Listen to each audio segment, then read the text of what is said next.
Hi there, I'm Anna, and welcome back to TalkEasy English. This is your cozy little corner to slow down, speak up, and feel more at home in English, one real moment at a time. And today, we're going to talk about that moment. You know the one. You're in a conversation, maybe with a stranger, maybe with a coworker. They say something in English, and suddenly, your brain just freezes, like it heard the sound but didn't download the meaning, so you smile, nod, maybe laugh politely, but inside, you're thinking, what did they just say? Hey friends, I'm Jackson, and yep, I've been there too. Happened to me last week. Someone at the store said, "You all good?" And I was like, yeah, maybe. I mean, I am good. But am I missing something? So I just smiled and walked away, still confused. That's exactly it. And let me tell you something important. That frozen moment doesn't mean your English is bad. It means your brain is working hard, trying to keep up, translate, respond, all at once. And sometimes it just says, too much, I'm out. But here's the good news. That moment isn't the end of the conversation. It can actually be the beginning of something better, if you know how to handle it. So today, we're going to help you do just that. Not with textbook tips, but with real talk, real tools, and real practice. We'll look at why your brain freezes when English comes at you too fast, how to stay calm in the middle of the confusion, and how to train yourself to hear the meaning even when you miss the words. And yes, we'll laugh along the way, because this journey is messy, human, and kind of beautiful. So if you've ever had that moment, the blank stare, the fake smile, the inner panic, you're not alone. And today, we've got your back. Let's start with a simple story, a conversation I had at a bus stop, where I understood nothing at first, and yet walked away with more than just new vocabulary.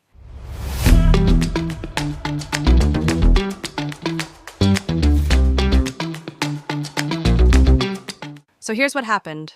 I was waiting for the bus, cold morning, hands in my coat pockets, headphones in, zoning out a little. And this woman next to me turns and says something. I catch the word route and maybe late, but everything else is a blur. My brain just paused. You know that awkward half smile you do when you think someone asked you a question, but you have no idea what it was? Oh yeah, the classic, smile and pray they don't repeat it, move. Exactly. So I nodded. She nodded. The conversation ended, and I stood there thinking, why does this still happen? I've studied English for years. I teach it. I live it. And yet, one fast sentence from a stranger, and my brain panics like it forgot the whole language. It's not that you didn't know the words, it's that your brain was trying to do too much at once. Right, here's something nobody really tells you in school. Understanding a native speaker isn't just about knowing vocabulary. It's about processing speed. It's about expectation. And it's about the part of your brain that quietly whispers, uh-oh, we weren't ready for that. Let's break it down. When someone speaks to you in English, your brain has 3 jobs. Hear the words. Figure out what they mean. Decide how to respond. And if you're translating each step into your first language before you react, that's 3 extra steps. Every single time. It's like trying to send a text by writing it on paper, then typing it, then translating it, then sending it. And the other person? They're standing there, waiting for a reply. No wonder we freeze. Here's the thing. Your brain isn't slow. It's just overloaded. Like trying to run 3 apps on a phone that's already low battery. So let me ask you something. What do you think your brain is trying to protect you from when it freezes? Looking silly, making a mistake, feeling embarrassed? Because here's the truth. It's not the sentence that scares us. It's the silence that follows when we don't know how to respond. That fear creates stress. And stress shuts down the part of your brain that processes language smoothly. You're not failing. You're literally being blocked by your own nervous system.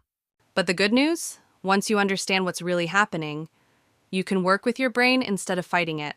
And the moment you stop trying to be perfect, you start becoming real. So here's a fun twist. What if your brain freezing wasn't a failure, but a signal? A sign that it's time to change your strategy? And that's what we'll explore next. How translating, something we've all been taught to do, might actually be the habit that's holding us back the most. Let me tell you something that might surprise you. You don't need to understand every word to understand English. I know. That probably goes against everything school taught you. Back in class, if you missed even one word on a test, it was wrong. Big red X. But real life? Real conversations? They don't work like that. Totally. The first time I watched a movie in fast English with no subtitles, I understood maybe 40% of the words. And yet, I got the story, the vibe, the emotion. I even laughed at the right moments. So, did I fail? Or did I actually win? Here's the truth. Native speakers don't catch every word either. They don't memorize scripts before talking. Sometimes we talk over each other. Sometimes we mumble. Sometimes we just say weird things. Like the time a guy said to me, "Want to grab a bite?" And I thought, bite of what? Am I being attacked? Turns out it just means, "Want to go eat?" Exactly. And you know what's beautiful about that? You can still connect without catching every word. Your brain doesn't need 100% clarity. It needs enough to understand the point. Think about GPS. It doesn't show you every tree, every building, just the turns you need. Same with listening. Your brain just needs the keywords to get you where you're going. So here's the big question. Why are we so obsessed with understanding every word, when even native speakers don't? Maybe because we confuse fluency with perfection. Exactly. But fluency isn't knowing every word. It's knowing how to keep going when you don't. Let me say that again. Fluency is flow, not flawless. And the moment you let go of trying to understand every word is the moment you actually start to enjoy the conversation. So here's your challenge. Next time you're listening to English, maybe a podcast, a TV show, or even this video, try to catch the feeling instead of every syllable. Can you understand the emotion, the intention, the overall message? And if a word flies past you, let it go. It's just one wave in the ocean. Don't stop swimming for it. Because in the real world, people won't wait for you to be perfect, but they will wait for you to be present, to be real, to listen and respond like a human being, not like a dictionary. Coming up next, we'll talk about how to actually do that. How to shift your brain from translating every word to feeling the moment and connecting naturally. And once you learn that shift, you'll stop chasing perfection and start speaking with confidence. Okay, let me ask you something real quick. When you listen to someone speak English, what are you actually trying to do? Are you listening, or are you just trying to catch words? There's a big difference. And once I saw it, everything changed. Let me give you a moment. Picture this. You're watching a movie in English. The scene is intense. Two characters are talking fast, maybe arguing, maybe falling in love. You don't catch every single word, but you get it. You feel the tension. You understand the moment. That's listening. Now picture this. You're in a conversation with someone, and you're trying so hard to catch every word they say. Your brain is chasing sounds, grabbing pieces, translating silently. You're not really present. You're hunting, not listening. That's catching. And it's exhausting. Like trying to read a book during a car ride while someone's throwing flashcards at your face. You're technically doing the task, but you're not absorbing the meaning. Exactly. See, when you listen like a human, you're trying to understand the message, the emotion, the connection. But when you listen like a student, you're trying to pass a test. And life isn't a test. It's messy, it's loud, it's fast, and that's okay. Let me tell you something wild. Native speakers don't catch every word either. We miss things. We zone out. We guess from context. So why are you trying to be perfect in a language that's built for imperfection? Here's the mindset shift. You don't need to catch every word. You need to ride the rhythm of the language. Exactly. Like music. You don't need to hear every single lyric to feel the song. And honestly, some lyrics don't even make sense anyway, but you still vibe with it. So the next time you're listening to someone speak English, try this. Instead of zooming in on each word, zoom out. Let the sound wash over you. Pick up the tone. Notice the facial expressions. Focus on what's clear. Let the rest go. And if you miss a word, so what? Was the meaning still clear? Did the conversation move forward? Did you stay present? Then guess what? You just listened like a fluent speaker. Now I know some of you are thinking, but Anna, what if I miss something important? That's a fair question, and the answer is coming right after this next part. Because now that you know the difference between listening and catching, it's time to talk about the habit that often gets in the way of both. And yeah, I'm talking about translating. Okay, so let's talk about translating. Not the kind you do with Google Translate. I mean the kind that happens inside your head without you even realizing it. Let's say someone says, "Hey, you want to head out in a bit?" And your brain goes, "Okay." Hey is ciao. Wanna means man. Head out is jirangoai in a bit. Trong mot lot. Meanwhile, the person is still talking, and you're still stuck back on head out. Sound familiar? Oh yeah, it's like watching a live concert, but you're reading the lyrics from an old book. Two different worlds. Exactly. Translating feels safe. It gives you control. But it also slows you down. And even worse, it pulls you out of the moment. You're not listening to the person anymore. You're listening to your dictionary brain. But there's a better way, a faster way, a human way. Visualize. Don't translate. When you hear the word apple, don't think tau. Just see the apple. Red. Round. Maybe shiny. You've eaten one. You've touched one. Your brain knows it. Same with something like coffee. You don't need to think coffee. You can just feel the smell, the warmth, that first sip on a cold morning. Now I want one. Me too. But seriously, this is how native speakers process language. They don't decode words. They connect them to real things, to meaning. So here's a question for you. What happens if you stop translating in your head and start seeing the scene instead?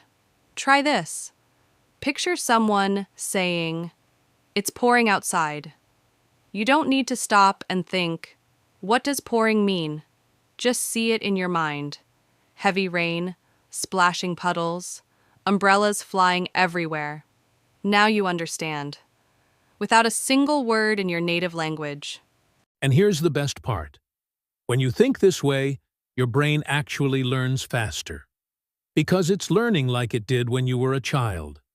No grammar rules, no stress, just sounds and pictures. So from now on, I want you to try something. Every time you hear a new word, pause.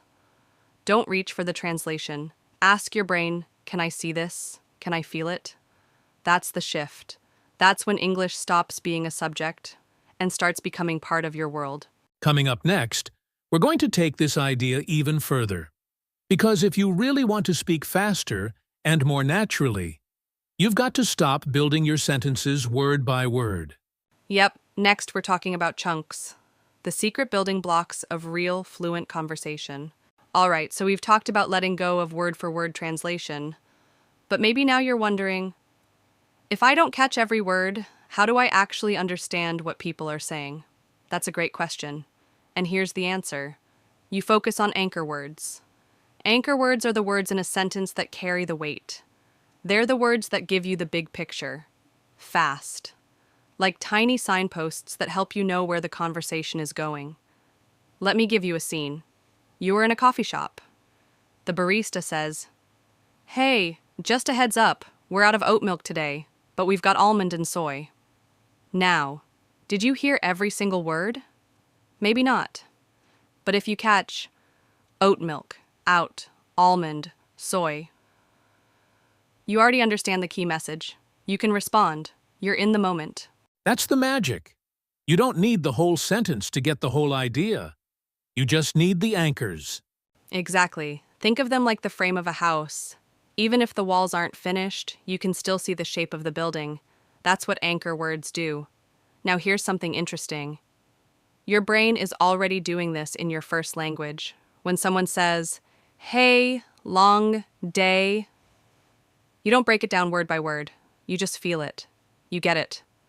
Because you've heard it in that context 100 times. So here's a fun challenge. Can you train your brain to do that in English too? And the answer is yes, if you know what to listen for. Think about the common anchors in everyday English. Time words like tonight, later, next week. Action words like canceled, closed, open. Emotion words like excited, tired, annoyed. If you catch just one of those, you've got something to work with. Let's test it. What do you think this sentence means?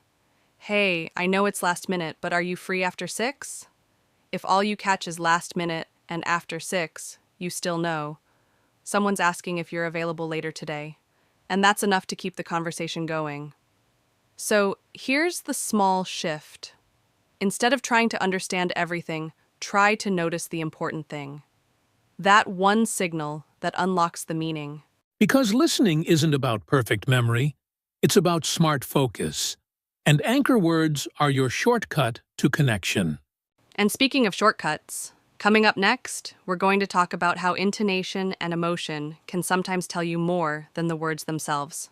Yep, the way something is said can change the meaning completely. All right, let me tell you a quick story. A few years ago, I had a roommate from Canada, super chill, always polite. One morning, I walked into the kitchen and she said, "Oh, you're up." Now, same words, right? But it didn't sound cheerful. It sounded like something was off. So I paused. I said, "Everything okay?" And she replied, "Yeah, just didn't sleep well." Boom. Same sentence, totally different meaning because of how she said it. So let me ask you this. Have you ever heard someone say, "I'm fine," and immediately felt like they're not fine at all? That's intonation. That's emotion.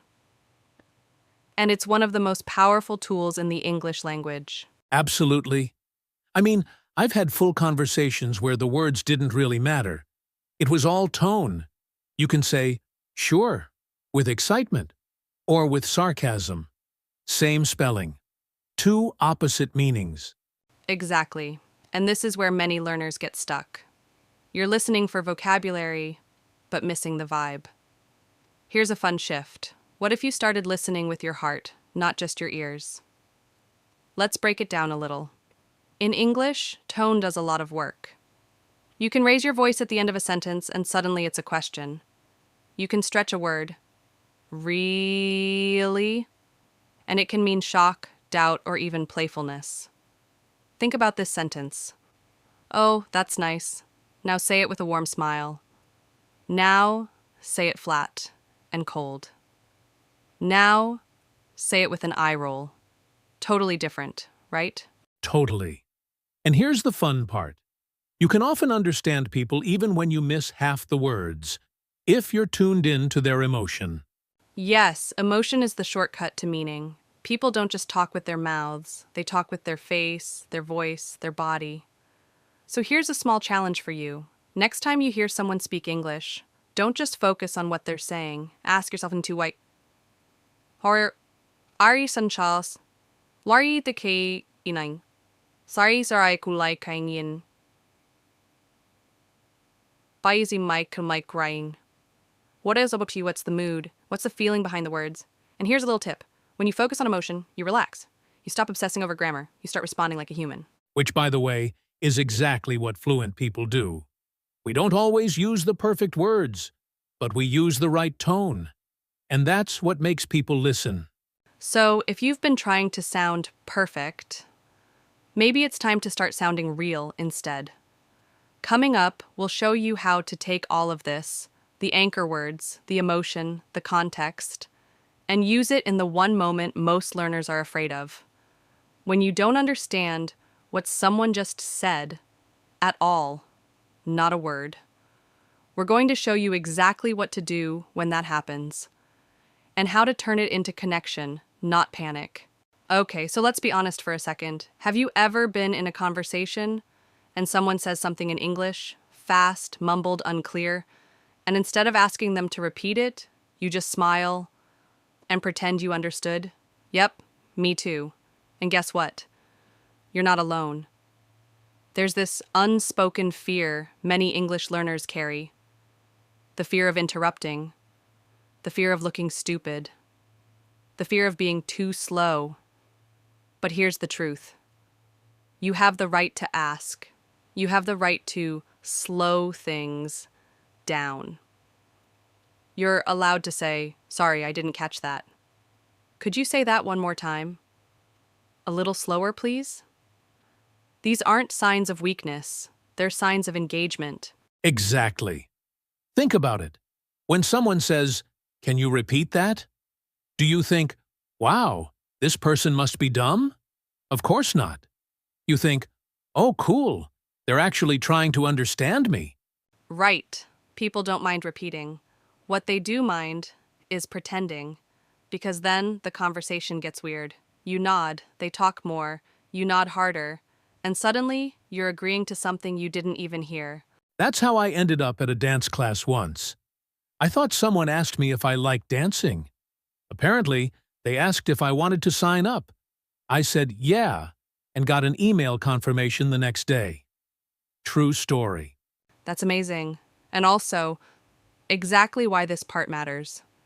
Saying, "Can you say that again?" is a tool. It's not just polite, it's powerful.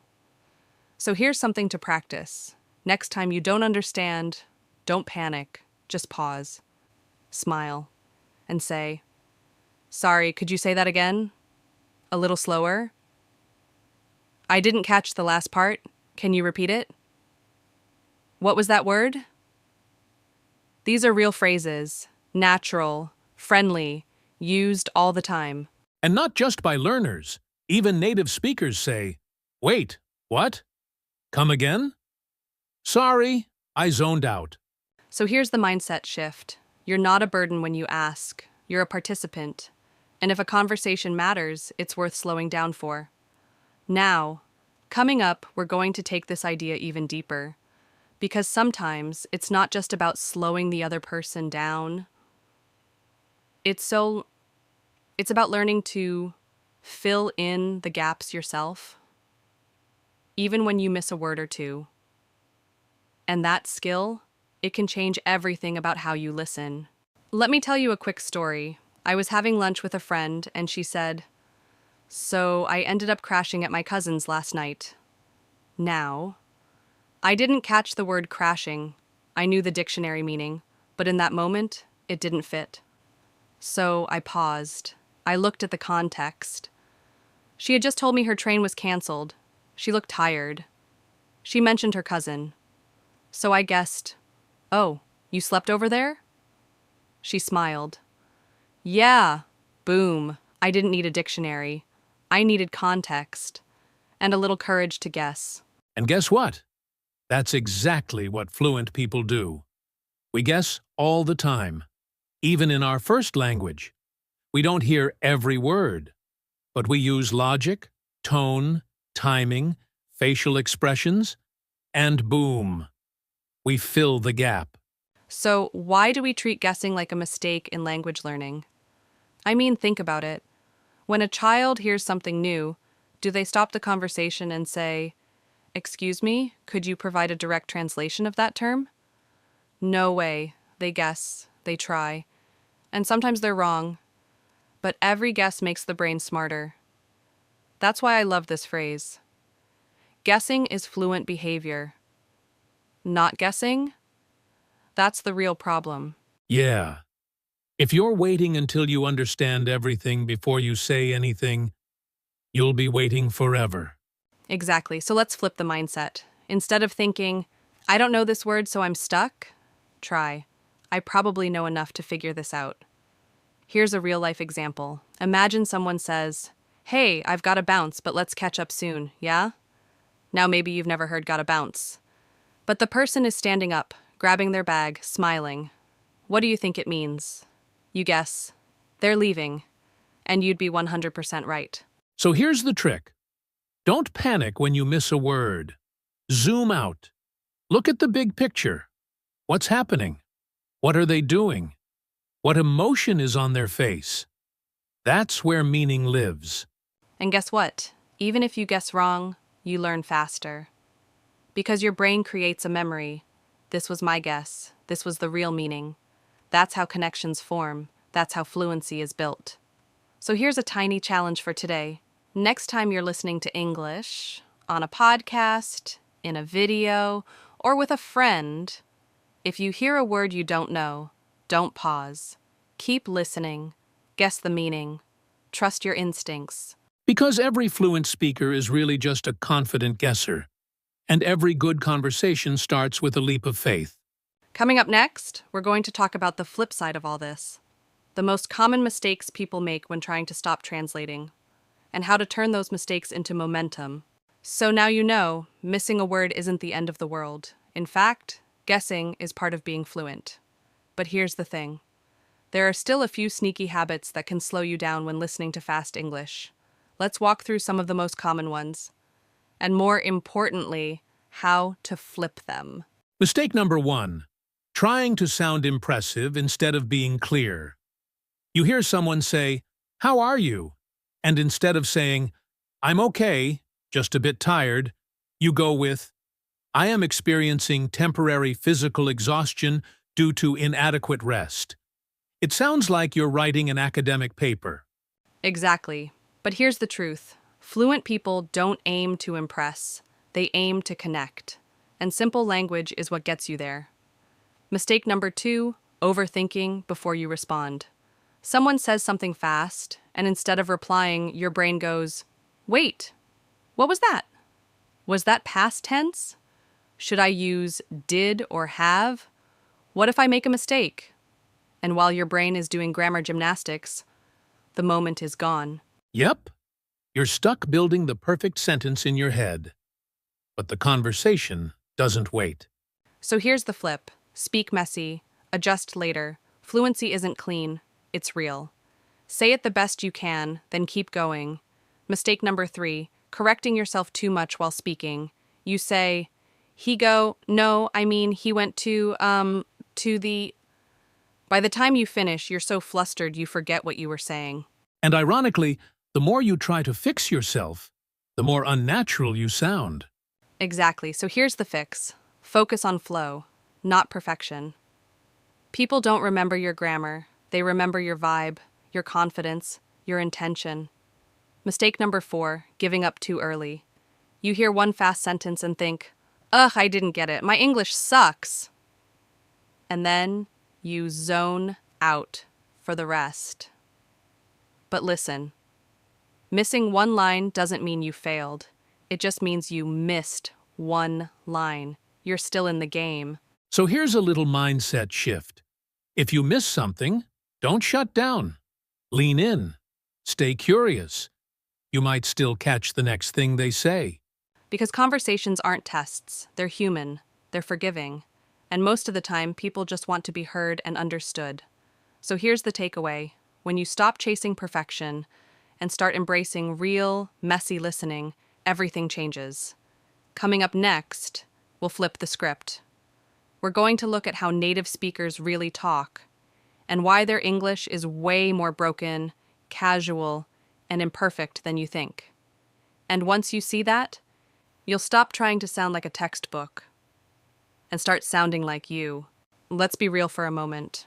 You've probably spent years thinking native English speakers speak perfectly, that they follow every grammar rule, that they speak slowly, clearly, and beautifully, just like the audio in your English textbook. But then, you go out into the real world, and someone says something like, "Yo, I was gonna go, but then I was like, nah, it's too hot, so I just stayed in and, binged that show." Wait, what? What happened to clear structure? To subject verb object? To punctuation? Gone. Native speakers speak in real time, not in polished sentences. We pause. We repeat ourselves. We start a sentence, then change it halfway through. And yeah, we say stuff like, "Let me grab it. You good? Kinda want to stay in." Exactly. And here's the part no one tells you. That messy, broken, casual English. That's the normal English. That's the kind people use at coffee shops, in elevators, on the phone, at the grocery store. It's not the clean, slow English in your listening exercises. And that's why so many learners get confused. Because you've been training for a different kind of English, a version that only exists in exams. Let me give you an example. Textbook English says, "I am feeling quite tired because I didn't sleep well last night." But real English says, "Ugh, I'm dead. Didn't sleep at all." Same meaning, completely different rhythm. And the best part? No one cares if it's perfect. They care if it's real. So what does this mean for you? It means stop trying to sound like a robot. Start listening for the music of real English. The rhythm, the shortcuts, the pauses, the feeling. And here's a secret. Native speakers make mistakes all the time. They say ain't. They mix tenses. They interrupt themselves. And somehow, conversations still happen. Laughter still flows. Connection still works. So if you've been judging yourself every time you speak less than perfect English, maybe it's time to stop. Because fluency doesn't mean flawless. It means flexible. It means human. So here's a challenge. The next time you hear native speakers talking, on a podcast, in a movie, at the store, don't focus on correctness. Focus on flow. How do they start a sentence? Where do they pause? What words do they skip? Notice it. Imitate it. Let it get messy. Because real English is alive, and it sounds a lot more like you than you think. Coming up next, we're going to bring all of this together into one small but powerful mission. A daily action you can take starting today to turn all this theory into real-world progress. It's simple, it's honest, and it's your first real step into natural English fluency. All right, we've talked about a lot today. Listening without pressure, catching the rhythm, not every word, letting go of perfection. And now it's time to turn all of that into something real. Something you can do, starting today. So here's your mission. Simple, powerful, repeatable. Say one honest sentence in English every day. Not perfect, not rehearsed, not something from a textbook, just one sentence that's true to you. Could be. I'm tired today. I really want a coffee. This morning was a mess, but I'm okay. That's it. No grammar drills, no memorized dialogues. Just you, showing up as yourself. Why does this matter? Because when you say something honest, your brain listens differently. It stops trying to perform and starts trying to connect. It's not about the words, it's about the intention behind them. Let me give you an example. I once had a student who said, "My English is bad." And I told him, "That sentence you just said was in English, and it was correct." He laughed, then paused, then said, "Okay, maybe my English isn't perfect, but it's mine." And that's the sentence that changed everything for him. So what's your sentence today? What's one thing you can say in English that feels real to you? Don't wait for the perfect moment. Say it while brushing your teeth, while walking to work, while cooking rice. Just one sentence, every day, that's all. Because small steps don't just move you forward, they change the direction you're walking in. And the more often you speak without pressure, the faster your English becomes part of who you are. Coming up in the final section, we'll wrap it all together. One last reflection, one last story, and one simple idea that might just stay with you long after this video ends. So take a breath. You've made it this far. And trust me, what comes next? It's exactly the reminder your English heart needs. Let's go back to the beginning for a second. Remember that moment when someone says something in English and you freeze? You blank out, you smile, you nod. But inside you're thinking, what did they just say? That moment. It used to scare me until I realized it's not a failure, it's an invitation, a signal, a chance to show up anyway. Because understanding English isn't just about catching every word, it's about staying present. It's about listening for the feeling, not the grammar. It's about having the courage to guess, to ask, to speak. Messy, but real. And when you let go of needing to be perfect, you get something even better. You get connection. You get confidence. You get freedom. So let's break it down. Here's what we've learned together today. Don't try to catch every word. Catch the meaning. Zoom out. Let the rhythm carry you. Don't translate. Visualize. Feel the scene. Let your brain think in pictures. Don't freeze in fear. Ask. Slow things down. You have the right to understand. And most of all, don't chase perfection. Speak your truth. One honest sentence. Every day. Because that sentence, it's not just language practice. It's you. Showing up. Even when you're nervous. Even when your words are simple. And that's powerful. So here's your real-life English mission. Take what you've learned out into the world. Say something. Ask something. Respond, even when it's imperfect. Your English doesn't have to be polished. It just has to be yours. And if you ever feel like giving up, just remember, fluency isn't a finish line. It's a daily walk, a quiet confidence. Built one sentence, one moment, one small act of courage at a time. So go live in your English, not just in your head, but in your life. You're ready. You've got this. And we'll be right here, cheering you on. So here we are. You made it to the end. And that alone, that's already a win. Because you didn't just watch a video, you showed up. You listened. You stayed curious. And maybe, just maybe, you saw yourself in some of these moments, in the freeze, in the fear, in the quiet victories like saying one real sentence and meaning it. And if nobody's told you this today, let us be the first. We're proud of you. Because learning a language, that's not easy. It's not fast. But it's human. And the fact that you're here, trying, says so much about you. Now, before we go, I want to leave you with one final thought.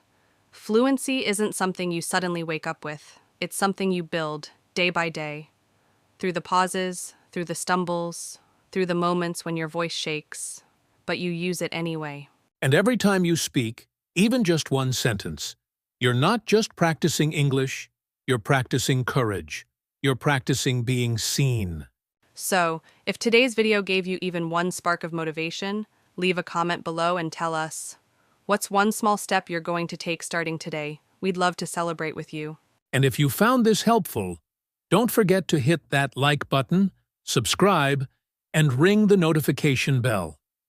Because we've got more real-life English stories and tips coming your way. This is just the beginning.